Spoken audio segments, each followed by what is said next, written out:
Alright, this is SMFG, and this is my third video today, and this is my only third day as a content creator. So, trying to keep pumping it out as much as I can, guys. If you're staying with me, maybe you just found me, we've done a lot today. We started out with the Grixis food that was kicking our butts, and then we moved on to just the craziest Dance of the Mats build without a Yorion you're probably ever going to see. If you didn't get to catch either one of those videos, go back. Go to my channel, go find those videos, watch them. They are just crazy. And now this is the one that got me here. This is the one that got me here. What do I mean by that? I've had this deck going, different variations, versions of it going, since like before all the sets dropped off and everything, you know what I mean? Since before last set rotation, I believe. I've been running different versions of this one for a while. That's what I mean by it's the one who got me here, right? This is the build that's gotten me a lot of packs. It's grown with me. I used to have I call them Sack Priest, but what are they? They're the Priest of the Forgotten Gods, right? Little 2-cost black creature there. She can sack 2 creatures, opponent loses 2 life, sacks a creature, you draw a card. Yeah, that's... Lurrus was pretty much the beginning of the end of that one in Standard. You know what I mean? What would I change in this one? We could talk about that. We could talk about that all night, pretty much. I mean, there's always maybe something here, something there. But all in all, this girl's done work. This girl's put in a lot of hard work for me, and I have yet to see anyone running this exact build. Seen some things similar. The ones I've seen similar were more focused on pumping with this card. Let's show you what card Steven's talking about. I can't even remember the name of it. Enchantment. It's black. It's 1 cost. And it gives you +2/-1. There it is. Mogi's Favor, right? Definitely could see an argument for putting Mogi's Favor in there instead of Infernal Scarring, but the Infernal Scarring definitely gives us that additional card advantage, right? But Mogi's Favor you can use like removal, whereas Infernal Scarring I can't use removal. If you have a 1/1 creature I want to take off the board, I can put this on there, and as long as I have Hateful Eidolon down, I'm still drawing a card, right? So there's an argument, could be made either way. So let's just go through this as quick as I can. I only have 2-3 minutes left before I want to get into play, because I want to get as many games in this as I can. Archfiend's Vessel. Obvious sack target, right? For some of these mutual destructions, Village Rites. Great target for Infernal Scarring. If you got an Infernal Scarring and you got an Archfiend's Vessel, you don't necessarily have anything to start driving the card advantage, as far as like a Hateful Eidolon and maybe some dead weights or something like that, then that's a good combo, because you can slap the Infernal Scarring on the Archfiend's Vessel at turn 2.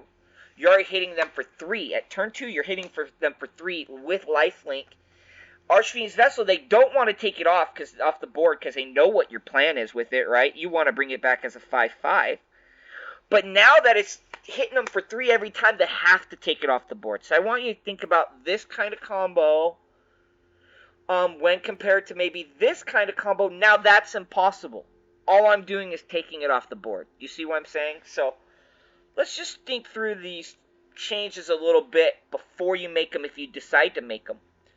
I'm not going to run Omen of the Dead because it's not going to bring my Archfiend Vessel back to board. It's just back to hand, right? Cool, it's a great cheap way of getting my Lurrus back, and if I have 2 of these, then I don't need to use any of these on Lurrus. What do you mean by that, Steve? Are you freaking crazy? What I mean is I can have 1 out on the board, right? Sacrifice it with the Lurrus on the board. If I lose that Lurrus, boom, I can cast this out, put the Lurrus back on the board. What if they get rid of my Lurrus again? before I have a chance to sack it. Well, that's what I mean by if you have 2 of them, right? If you have 2 of these in your hand, you're pretty much guaranteed you're not going to have to use any of your Death Dwellers except for your other stuff, right? So which kind of comes in handy. Because if you can bring back a Boot Nipper with Death Touch and Lifelink and maybe give it, what is it? Sorry, I'm losing my brain. So they can't block. Menace. Yeah, Menace. That's pretty cool, right? So, moving on. Hateful Eidolon is our early, card advantage and late. It's whole game card advantage generator. But you gotta do something. You've got to kill stuff or have stuff die with your enchantments on it, right? That's the key. That's the clincher. It's got to be an aura, right? So that's where the dead weights and the Myers Grasp come in. That's where Infernal Scarring can work in your favor, right? So we got some things working in that way, working for card draw. Mutual Destruction, getting their bigger creatures off the board that I can't minus out of my way. Village Rites for, once again, more card advantage. Lampad's Death Vigil for when I need to sacrifice something that they're refusing to remove off the board that I want off the board. Archfiend's Vessel, pretty much. It's also a great sacrifice target for things like Village Rites or Mutual Destruction if I don't want to get rid of my Hateful Eidolon or my Boot Nipper who's out there working, get me life and such. Or acting as a blocker with its Death Touch. That's why Boot Nipper's there. It can do either or. It's a switch hitter. Myers Grasp, -3 for the cost of 2. Do I need to say more? It's permanent. Fiend Artisan, and some of the initial builds of this, I wasn't even running Fiend Artisan. If you're looking at making switches and changes, this is where it is. I wouldn't go below 2 copies of this. Why, Steve? This is why.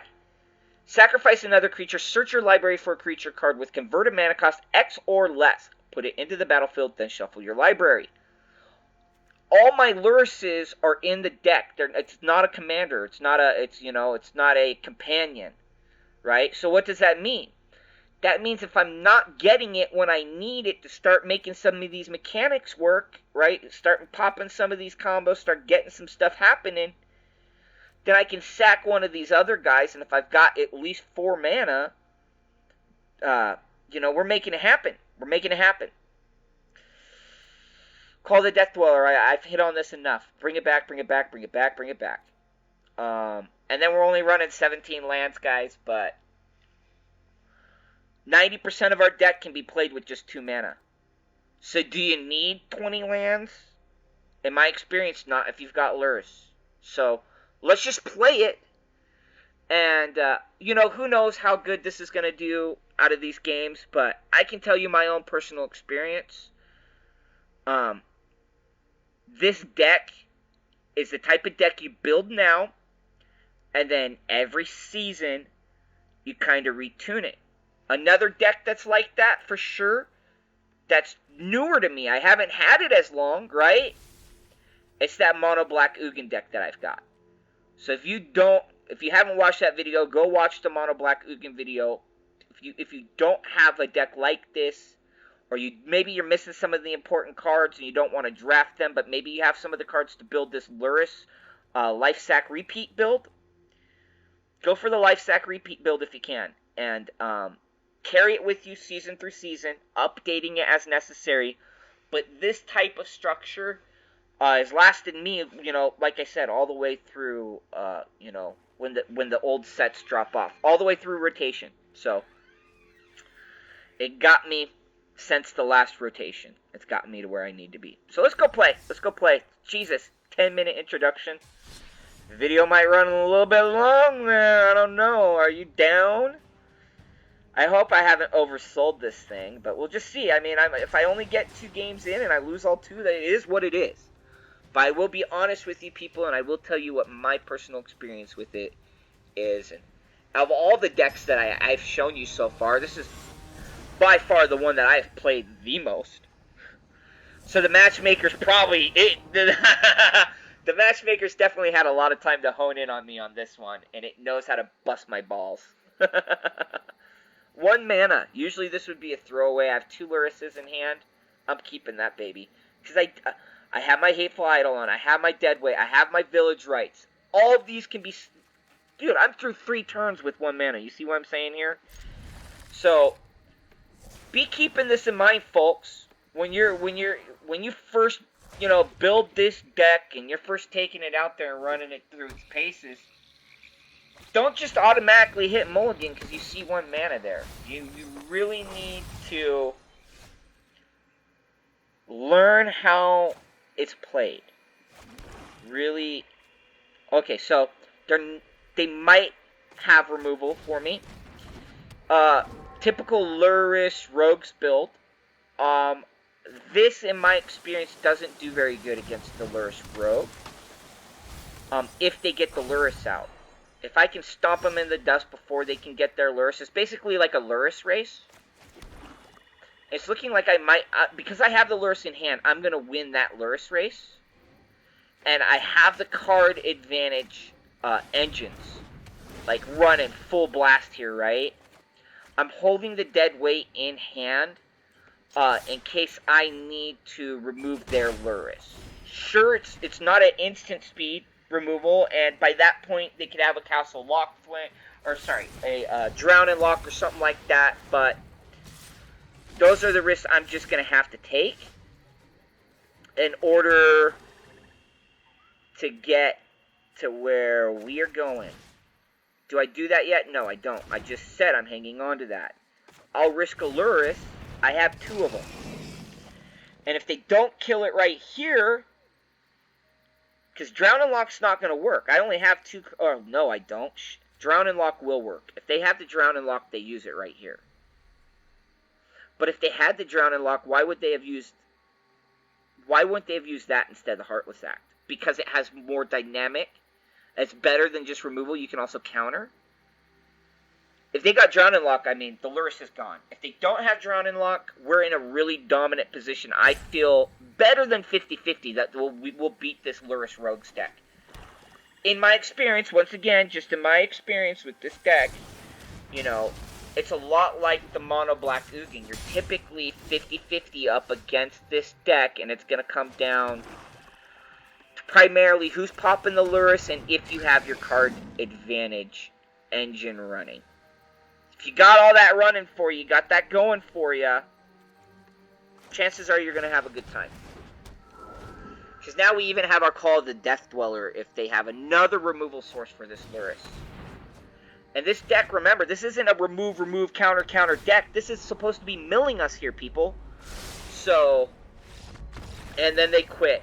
Because we had our engine down first. Wow. If you're going to spend 9 minutes discussing your deck, make sure your first match only takes 4 minutes, I guess, huh?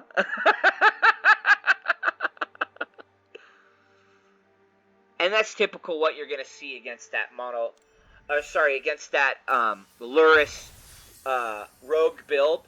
You're going to see either you or them, someone's given up around turn 4 or 5 for sure. That's just, it's not going to go into the long grind with them. Someone's going to establish dominance early on, and that's that. Cool. So, yeah, I mean, you saw a little bit of what the deck does, right? I mean, we didn't get to do any of the Archfiend shenanigans or anything like that. To me, you saw the most important part of the deck, which is a little bit of how the card advantage engine works. Because to me, that's important. I'm not going to say I have never built a deck that doesn't have card advantage built into it. I will say, though, that I prefer to build decks with card advantage built into them. I will say that. That's a definite honest statement there. Okay, so we're facing white. They already have the spear out. So I'm thinking white, red, knight kind of enchantment deck. More than likely is what we're going to be up against. So if they have a removal spell, I want them to target Archfiend's Vessel. They probably know better than doing that, but that's cool. I have a Village Rites. This worries me. This is now making me think more of a mono white strictly. They get out the creatures, they get the mirror shield on them, life gain creatures. If it's not life gain, look, that's why they have Shadow Spirit, but they also use Shadow Spear, so I can't use a whole bunch of chump blockers. Whatever they put that mirror shield on, I'm 90% certain I'm screwed. I'm just being honest with you guys. I'm not going into this. Just from these two cards I'm looking at, I'm not going into that super high state of confidence. Okay? And if that upsets you that I'm being honest, or that I'm making such broad assumptions at such an early state of gameplay, I'm sorry. I'm sorry. I'm just being honest. Yeah. Yeah. But we'll wait till they pick their target, and then we'll Village Rites it. We'll wait till they pick their target. Village Rites. There we go. There's a you know, a card draw, you know, a little bit of card advantage engine that you didn't get to see in the last game. I don't think we got to pop the Village Rites in the last game. And then we're popping another Archfiend Vessel out there. Still wondering, I'm still pretty certain that that's what they're going to, either cheap creature, Mirror Shield, Shadow Spear. If you don't have a way of directly removing enchantments or artifacts directly, the creature itself is safe. So indirect targeting the player to discard creatures, you can go that route. Sweepers like Shatter the Sky, Exiles, right? Extinction Event, it's gonna help you. I don't have anything like that in this deck that's really gonna screw them over. So what I'm gonna do is I'm gonna go to face. What that means is, to me, is if I have any chance here at all, I need to get these off the board and get them back in as 5/5s as quick as possible. As quick as humanly possible. Because if I don't, I'm not going to be able to match up against their threat once they get it with the Mirror Shield on it. If they can't get a threat on the board and get that Mirror Shield on it before I'm able to get my third mana, they could be running into some serious problems. And here I am playing, you know, that 17 mana deck that I told you 17 mana is not a problem because 90% of your deck can be played with 2 mana.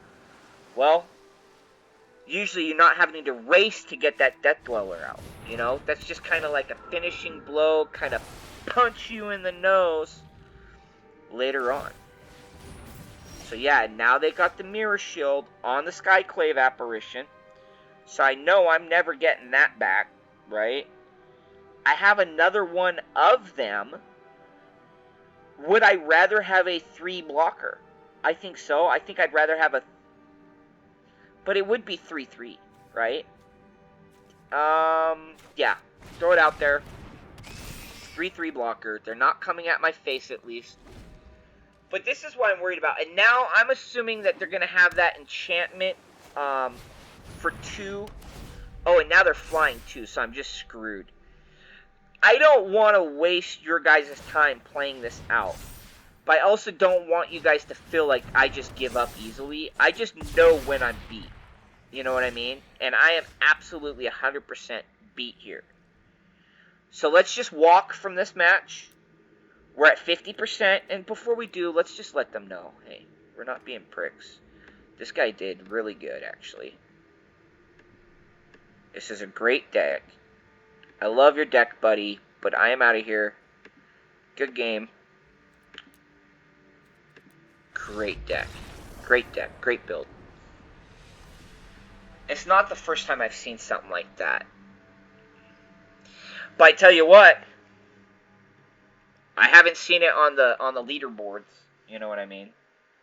I haven't seen it winning any tournaments, but you know. That's what happens. Come in here, play non-ranked best of 1, and you're going to see a lot of diverse stuff that you haven't seen before. So we're 50-50. Are we ready to go? Are we ready to show that this sucker can get you to platinum pretty damn quick? 50-50 is an acceptable speed to get to platinum, but come on, man. Let's crank it up. Let's hit that high 60s, because I know it can do it. We got 10 minutes or more. to get her done.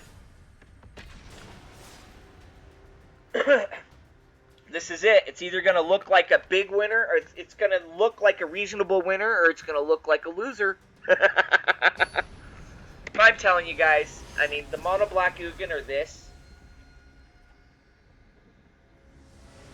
because you can climb fast, and I bet you that's what it is. Is I probably wasn't using that Ashiok Dreams Dance as much for climbing, because it's just a slower deck for playing. Ugin might not be the right choice for climbing, that mono black Ugin, because it is typically a slow player too, right?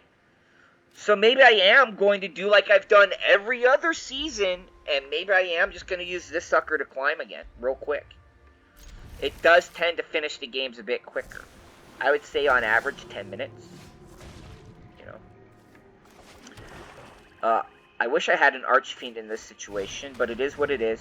White doesn't typically have a lot of spot removal that's going to be working here at the 2 cost. If you can think of something, let me know. But I'm just, you know... Oh, now they have a swamp, so they definitely have removal here at this point. You're not running white-black with that. Oh! This is that cleric build. This is that cleric build.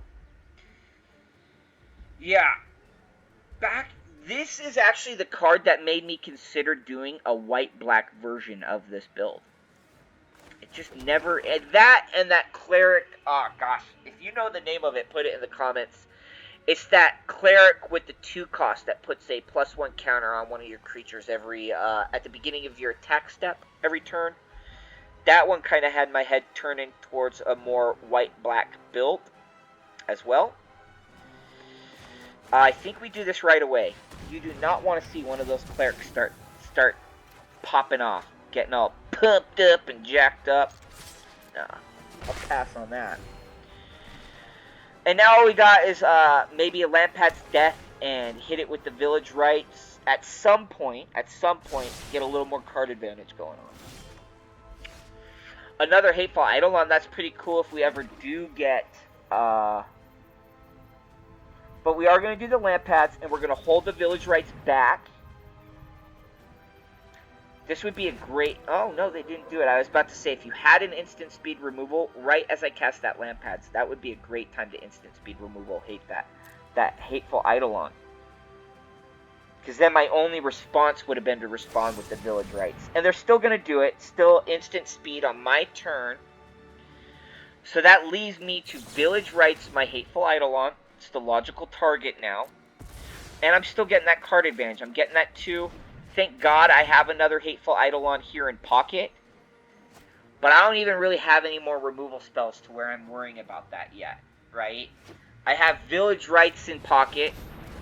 They got 2/4 lifelinker. That kind of freaking sucks.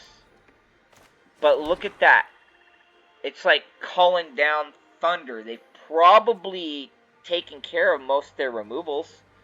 This guy can block a 2/2. Whenever an opponent attacks with creatures, if 2 or more of those creatures are attacking you and or planeswalkers you control, draw a card. So I can't attack with more than 1 creature at a time. Well, that sucker's on the board. That's what that's telling me.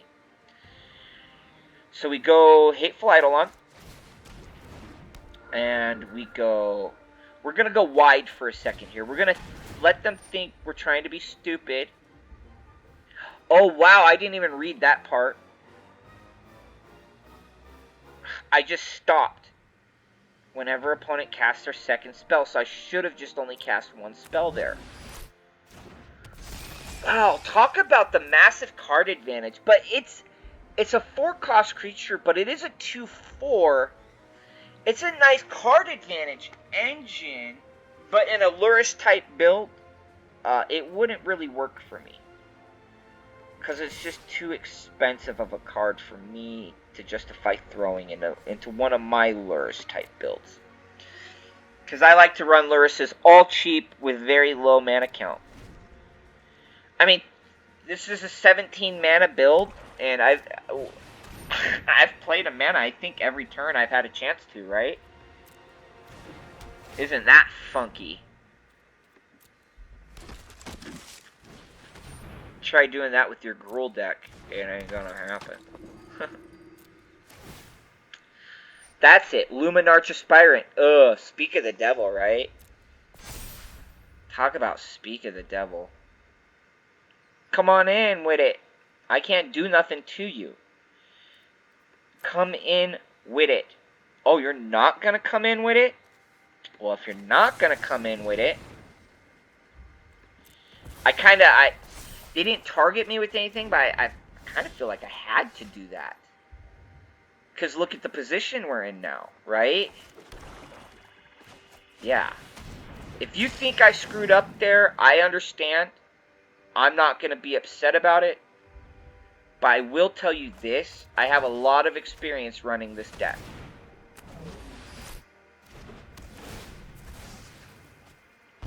And even though you don't see me on that mythic leaderboard, I tell you what, I got a lot of experience in this meta. This best of one unranked.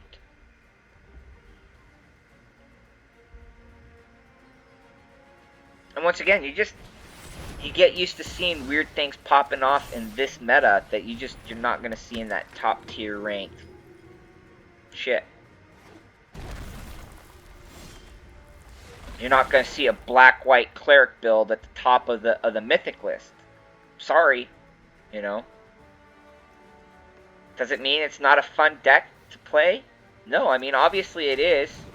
They've got me a little bit jelly. I am. I'm being honest with you people.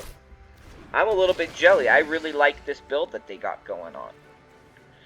Mutual destruction with the Archfiend's Vessel as the target. And I'm going to say, short of any sweepers in their hand, we're going to be hearing GG real soon. Should be hearing GG real soon. That's just my speculation. They can go ahead and put both of them on the Archfiend Vessel. I'll take their Speaker of the Heaven out. So they're not going to do that, right? They did it. They did exactly what I said there's no way in heck that they would do. I don't care. It's getting recast out again whenever I want. Unless you can remove this lurrus. And now you're chasing removals with your Cleric deck. Okay? I'm not saying your Cleric deck doesn't have spot removal. You obviously do. There's spot removal in there somewhere. Okay? But what I am saying is, man, if they didn't have that other Mangara, yeah, they're screwed. And Mangara only helps them if I'm attacking with more than one creature. At this point, I can slap an Infernal Scarring on this Fiend Artisan. Bring out my other Archfiend Vessel, which will fly right over the top of Mangara. I don't care if they draw that card at this point. No, at this point, I'm thinking, go to the face, go to the face, go to the face, right?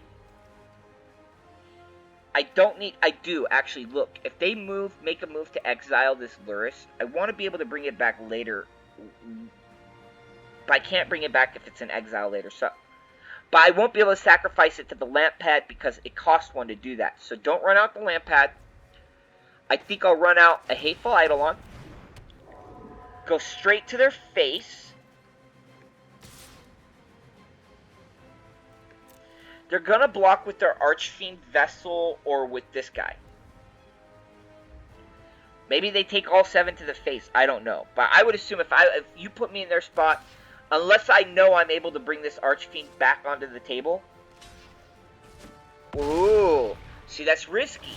It's risky. Maybe they know they have a card in hand to bring Archfiend back onto the table. They got a Luminarch. That's not going to protect them. That's not going to help them. Call it the Death Dweller. So they did have it in hand to bring it back onto the table. So they have a way of countering my 5/5 threat in the air, right? If I attack with Bulk, well, they think they have a way of countering it, but they don't, because I'm going to hit it with the -3/-3. Attack. Is that the best play, or do I -3/-3 their Luminarch so they can't keep pumping things? I think the best play here, -3/-3 the Luminarch. Draw a card. They gain a life. We lose a life.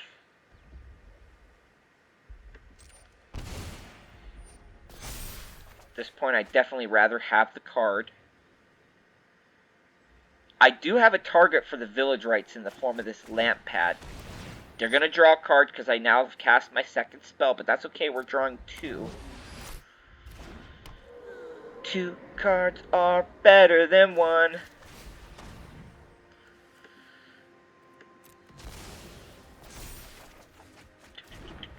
And dead weight me Reiki, because that allows us to do both things we wanted to do, right? You're no longer a threat to my flyer. I'm going all the way in at your face. And if you want to kill off some of your most important creatures, you can get my Fiend Artisan, but lurrus is going to bring it right back. You see what I'm thinking here? If we don't get a GG soon, they're definitely playing on tilt. You know, they're a little bit tilted here. Kill it! Kill it! You know what's going to happen. I'm going to bring it back. I'm going to bring it back. Take some to the face on the 5. Hit me for the 8. That's what they're thinking. They're thinking take some to the face. Hit him for the 8. And they're not really realizing, in order to swing in for the 8 to my face, they're going to have to ignore everything else I'm able to bring to them, and a lot of that includes lifelink. They did it. They did it. They did the absolute dumbest, I don't want to say the dumbest, but it's just not the play that I would have made there. And I will let it all go to my face. Because once again, that's not the play that I would have made there. Doesn't mean it's not a play that didn't have its reason or its call for it or its cause for why they did it. I'm just unable to figure it out what it might have been. And yeah, now we just start ripping their stuff apart.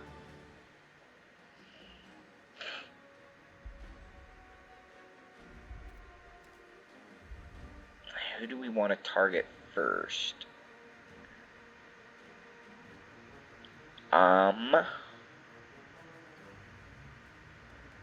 Do we put another 5/5 up? Yeah, I think we use this turn to put another 5/5 up. We don't minus anybody. Yeah, I don't think we minus anybody. We do this.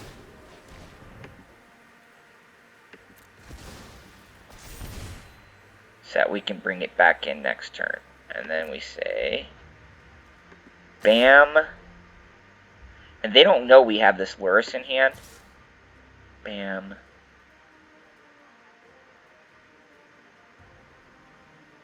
Hold these back for blockers. Yep. Say go. Because I at least want to gain a little bit of life. I know I'm not going to get in and hit their face, but I also have to take their tally down a little bit so they're not able to get those angels out. And if they want to give up their speaker for my lurrus, I'm cool with that. Like, I can agree for that exchange only because I have another lurrus in hand. It's gonna hurt. Every creature of theirs that dies, I mean, at this point, I might be dead on board just to those bastions. But I know I'm not dead on board in the air. You know? And if they're gonna come at me, they better be willing to lose something and give me some card advantage. Because I don't care. I'll trade the lamp pad and the hateful eidolon, block the cleric, take 2 damage, and kill their flyer and draw a card. But that's assuming they don't have some removal here. No removal. If I kill 2 of their creatures, I now lose 6 life. And I can't afford to take that 2 hit. I'm now dead on board.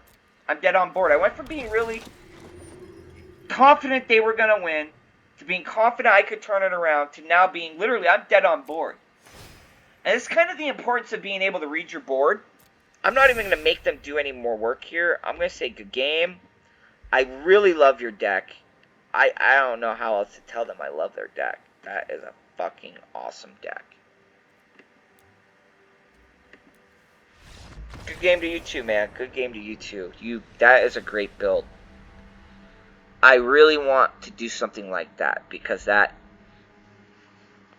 is what I was kind of looking for with the black-white clerics. I just couldn't figure out a way to make it work with the lurrus, and I was really, at that point in the game, I was trying to figure out something to do with the lurrus. But yeah, I swear it's a good deck, but look at this, you know? The magic of not editing your videos and just doing one continuous record, right? You win some, dim some, you lose. Today, you know, it did 33% on that run of 3. So, you know what? I still say draft it. I say build this deck. If you don't have all the necessary cards, build something like it. In my experience, it's going to help you get to that platinum rank quick off of the silver. And then you can have fun just like me the rest of the season. Play around, build a bunch of crazy stuff that's fun to play. And it's still, you know, 50% or better on most days. But we can't pick the matchmaker. It is what it is, guys. I hope you enjoyed this video. This is literally my 3rd straight video today that I will be uploading to YouTube. I'm a new content creator, but I have a passion for this already. I'm really enjoying it, and I hope you enjoy it too. If you do, click like, share, subscribe, get my name out there, because I sure as heck am not doing it. Not successfully yet, at least.